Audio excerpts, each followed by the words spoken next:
It all really starts with creating a vision for yourself, right? And I find that too often people spend more time maybe planning a vacation than they actually do with their future. And it's not only your financial future, but it is your future in life, right? So I love to ask people the question, if you had $1 billion, what would you be doing? Where would you be? And who would you be with? Right. And you have to put yourself into a great space to be able to do some deep thinking and collaborate with your spouse, with your family, what's really important to you. Because again, it's very different for different people. But when you start to take money out of the equation, it's really interesting what it is that you're looking for in life. Are you about to start a podcast or producing a podcast and tired of doing the editing yourself? We have produced over 1,000 daily shows, and the production team I've created called Vox Valens Media is now available to produce shows for you as well. We can do as little or much as you need, from finding and communicating with guests, preparing introductions, to editing the audio and video. You will sound better, have a more professional presence, and be able to spend your time doing more valuable tasks in your business.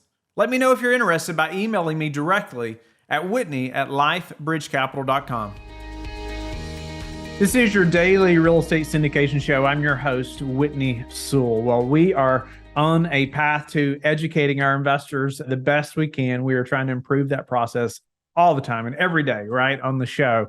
And we are doing just that. Today, our guest, Dave Wolcott. He started his career by serving his country as a captain in the Marines. In 2000, he and his wife brought triplets into the world, which inspired him to challenge traditional financial planning advice that he had received. And today he's the author, he's a podcast host, he's the founder and CEO of Pantheon Investments, and he's passionate about helping other entrepreneurs build wealth passively. And we go into a lot of that today. He wrote a book called The Holistic Wealth Strategy, and it's about this 5-phase approach. And numerous of these phases, even if you don't have all of them or don't want to do all of them, either way, you are going to learn something from Dave today. We go through each one of those at a high level. A couple of things we dive in a little bit deeper. Some you may not have heard of before. So I know you're going to learn a lot, and I hope that you're growing your wealth because of what you're learning on the show and from our guests. Dave, welcome to the show. I'm honored to have you on it. We love educating our passive investors, right? And many of ours listen to the show, and many of others, and a lot of our operators as well, because we want them to know about these strategies that you've come up with. I know you recently wrote a book, Holistic Wealth Strategy, this 5-phase approach. I'm hoping we're going to jump into that today. And so, because I know that they're going to learn a lot, right? And if it's nothing more than just opening our eyes to new strategies so we can dive in, right? Or seek you out more and learn more about how to protect our wealth and grow at the same time and personally. And that's what we hope to do today. So Dave, welcome to the show. Yeah, thanks, Whitney. Really grateful to be here, connect with you and your audience. Awesome. Dave, how do you get started in the financial planning business and helping investors and learning these strategies? Yeah, so it's kind of an interesting story, Whitney. Like you, I served in the military, so was in the Marine Corps. I did the ROTC program, finished school, and actually close to you as well at GW. So was in the Mid-Atlantic, and after that, after the Marines, had a fantastic experience. You learn a lot about teamwork, integrity, leadership, things that you just don't get in typical academia. And then after the Marine Corps, I transitioned into corporate America, and I was quickly disillusioned with the bureaucracy, the lack of purpose, the lack of mission, and things like that. And then shortly thereafter, in 2000, my wife and I had a toddler, and then came triplets. So we literally quadrupled. Yeah, surprise, right? We won the baby lottery, literally. So we quadrupled the size of our family. And one of the first things that I did, right, was how am I going to provide for my family, right? This is now you just moved the goalposts down so much further. So how are we going to figure this out, right?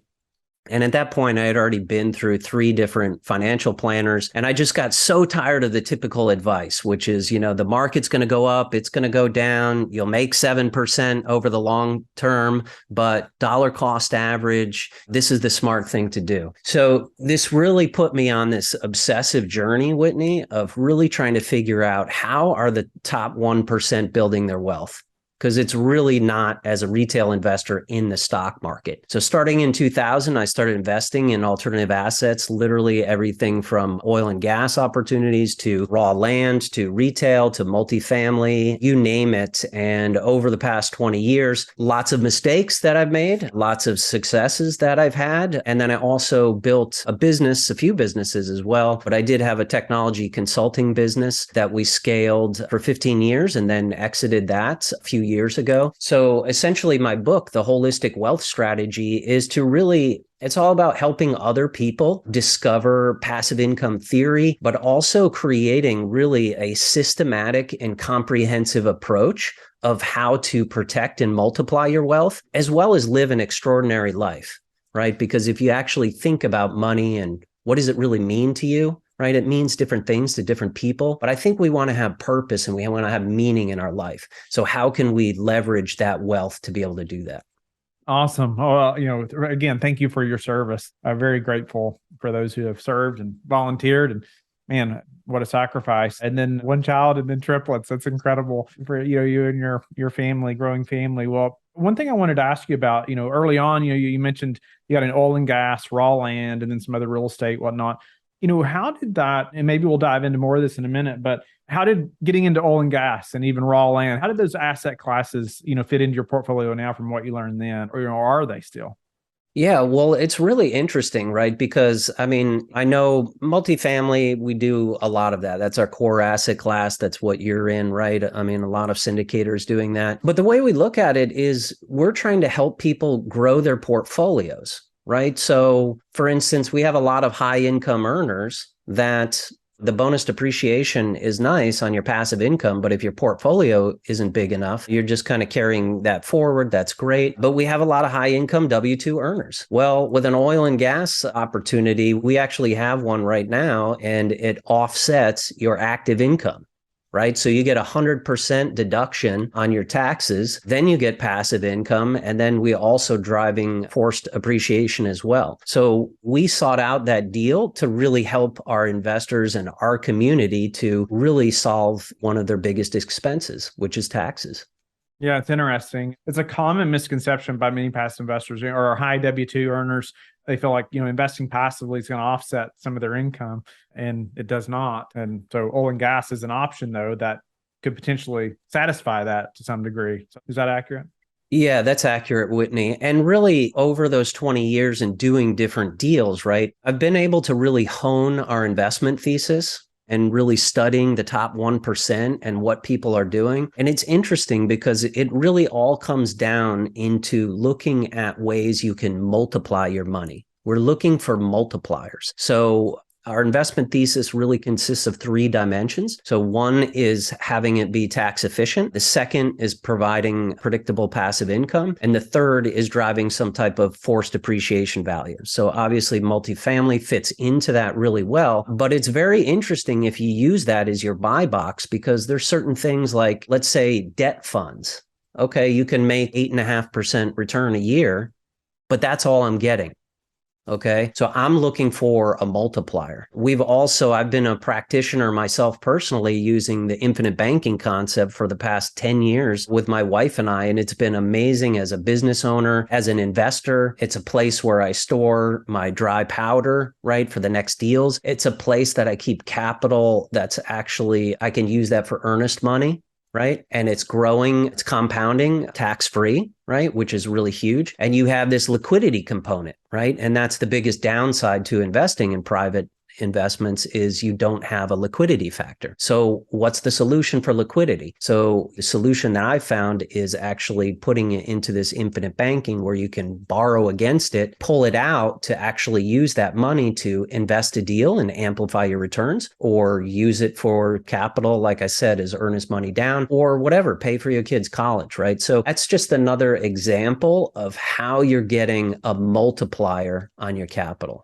Give us, maybe an overview of the holistic wealth strategy that you wrote about that maybe we haven't. I know we've talked about a couple of those things in it, but maybe give us an overview of that, and we'll dive into a few of those as well. And I know one of those is the infinite banking, which we've done a number of shows about, but it'd still be good to hear kind of what that is again for new listeners at a high level, and then we'll dive into what that means a little bit. But holistic wealth strategy, what does that mean? Yeah. So Whitney, it all really starts with creating a vision for yourself. Right. And I find that too often people spend more time maybe planning a vacation than they actually do with their future. And it's not only your financial future, but it is your future in life. Right. So I love to ask people the question, if you had $1 billion, what would you be doing? Where would you be? And who would you be with?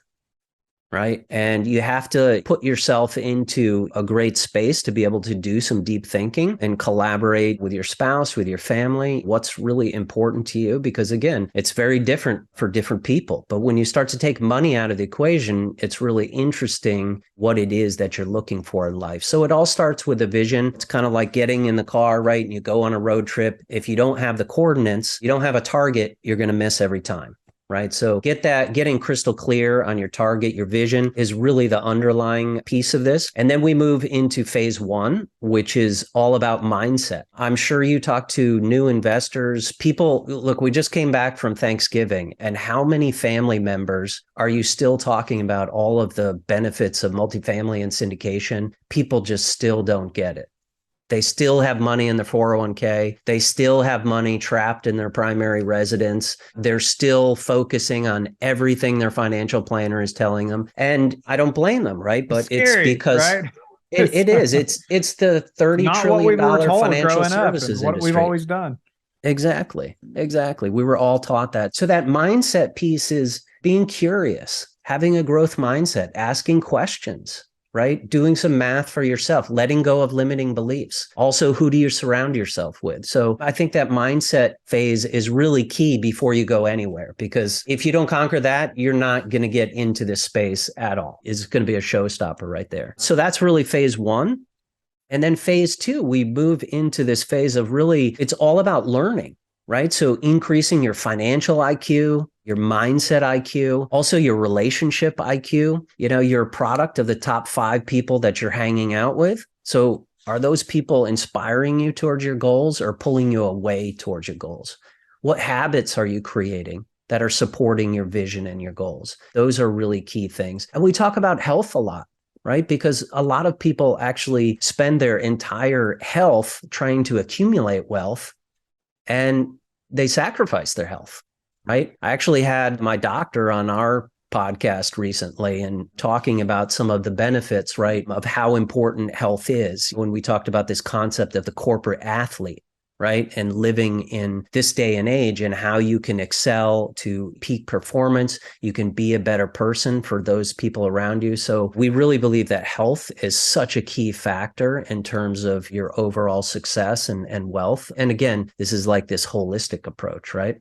Yeah. Wealth doesn't matter if you don't have your health, right? I mean, it's just, there's no comparison. Exactly. Can you imagine what Steve Jobs would have paid, right, to solve his health issues? Right. I mean, one of the brightest minds of our time. So that's really huge. And then we go into the third phase, Whitney, and this is all about building an infrastructure, right? And part of it is solving for the top 3 expenses that you have in life. So those are taxes, government-sponsored qualified plans, and stock market losses. I know so many syndicators who want to get into syndicating because they believe that they can grow their wealth, but at the same time, they still have money trapped in 401ks, right? They still have money trapped in their primary residence, right? With a rate of return of 0. Right? So what you want to do then in solving for these things is actually create infrastructure to support that. So what I mean by that is, number one, creating a relationship with a proactive tax planner. Okay. So in my years of running a business, I literally, Whitney, I fired 5 CPA firms. I paid more and more every year because I knew that there was this, basically, if you think of the cash flow quadrant, right, from Kiyosaki, right? If you're a business owner and an investor, this is the side of the quadrant that you want to be on. As a business owner, your target should be 20% or less in taxes. As an investor, you can get your taxes to 0. I wish somebody told me that about 30 years ago. Yeah. That's incredible.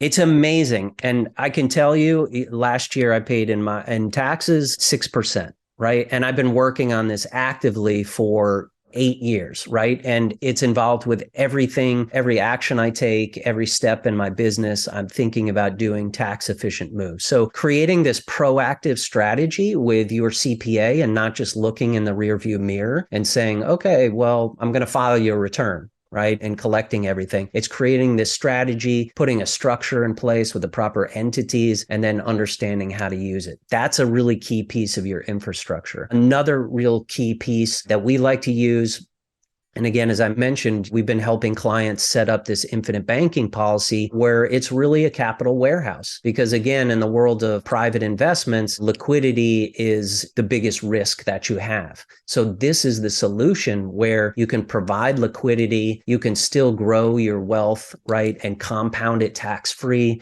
You can give it to your heirs tax-free. And I know so many of us are trying to create legacy wealth. So what an extraordinary vehicle. And then I know, Whitney, there's going to be a time, right, where maybe I'm 95 and I'm not doing deals anymore. Well, my wife might just want to know that there's checks coming in, right, into the account, right? So you can actually set up a reverse income stream, tax-free income stream into retirement or later years, whatever. So having some of these infrastructure components in place are a really key phase to do. And then once you have that in place, we move into phase 4, which is all about asset repositioning. And with asset repositioning, again, we find that so many of our clients are stuck with their financial planner, all of that advice they've been giving them. Right. So if you have money in a government sponsored qualified plan, we've actually created a calculator, which is just so enlightening. And this is, I mean, frankly, Whitney, this is the process I went through about 10 years ago. I sat down and I was so bullish on multifamily and private investments, and I worked through the math myself.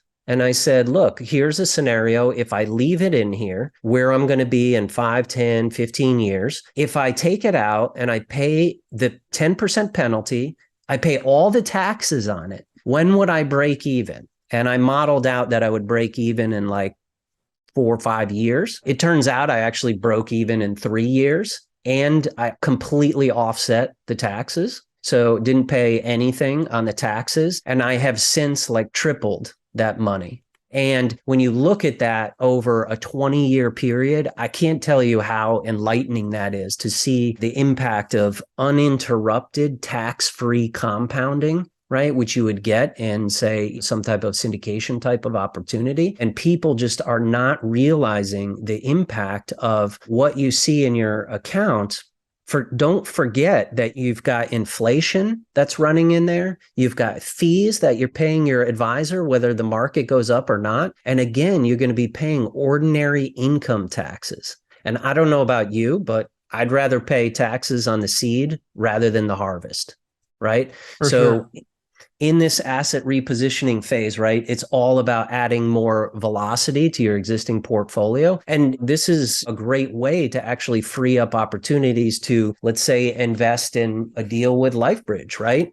People may not necessarily have 50K sitting around, but if you move around the chess pieces on your board right now, make them more efficient, this is a great way to do it. And then the last one in asset repositioning is, let's look at trapped equity in your primary residence, right? There's a reason that becoming an accredited investor does not account for your equity in your primary residence, right? Because as Kiyosaki talks about, it's your primary residence is a liability. So why would you actually want to pay that off? Right? It doesn't really make sense because the rate of return is actually 0 on equity in your house. So you can be much more efficient leveraging up as much as you're comfortable with in your primary residence.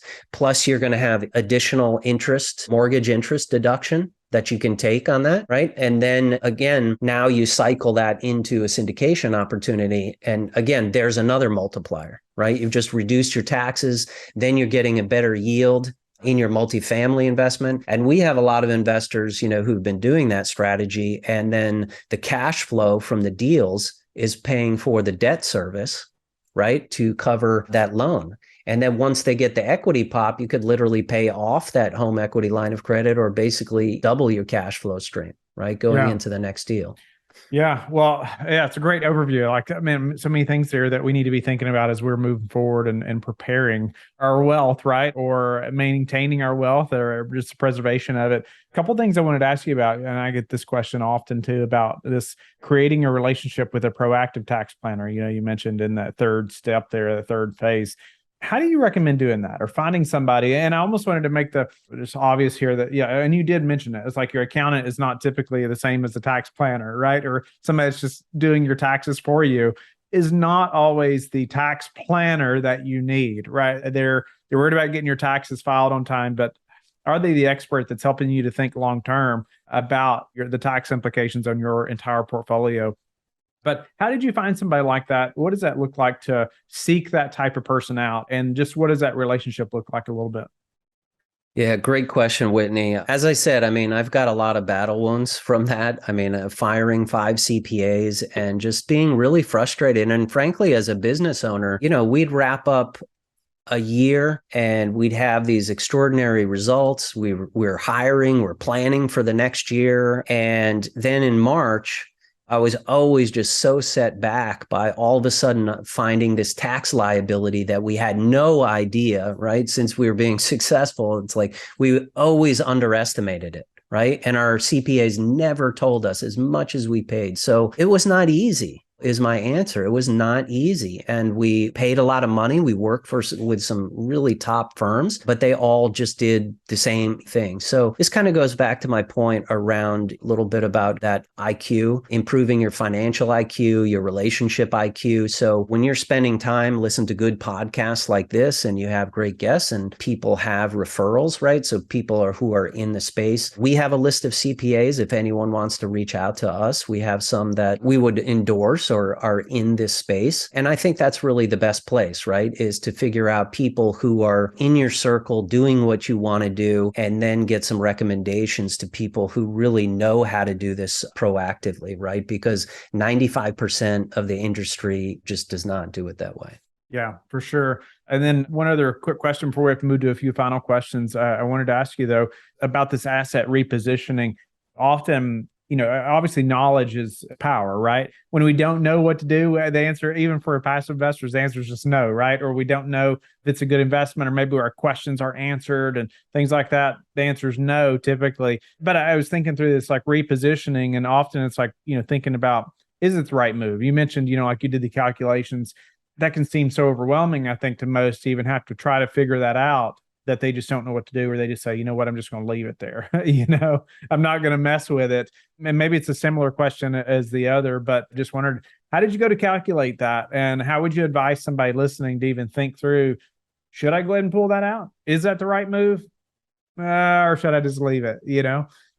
Yeah. So Whitney, I'm happy to share the calculator that we have. If anyone wants to reach out, happy to share that. But, it's basically some simple calculations. And was the process I had to go through myself to say, am I on track? Does this really make sense? And when you start to see the numbers in Excel, and everything add up, and you can manipulate your assumptions. You don't have to say everything's going to be a 16, 17% IRR or whatever it is. You can even look at it on a conservative basis. And then when you model things out, and like I said, look at this uninterrupted tax-free compounding, the results are absolutely staggering when you look over a 20-year period. So then you could say, okay, even if I discounted this by 50%, even if I discounted it by 50%, I'm still going to be like 10 times better. So it really becomes very powerful to do that. And again, this kind of comes back to the mindset, right? Because of course, everyone our entire lives have told us that your 401k is the right thing to do. Hey, I'm making a 3% match. I mean, I had this discussion with my daughter. Her employer wants to give her a 3% match. And I said, it's not free money. I can assure you when you look at it end to end, right? Because people aren't calculating the full thing. So put the numbers down. You can look at it objectively and then try to make an informed decision from there. Yeah, that's awesome. Dave, a few final questions quickly. If you had to pick one thing, what's your best advice for passive investors?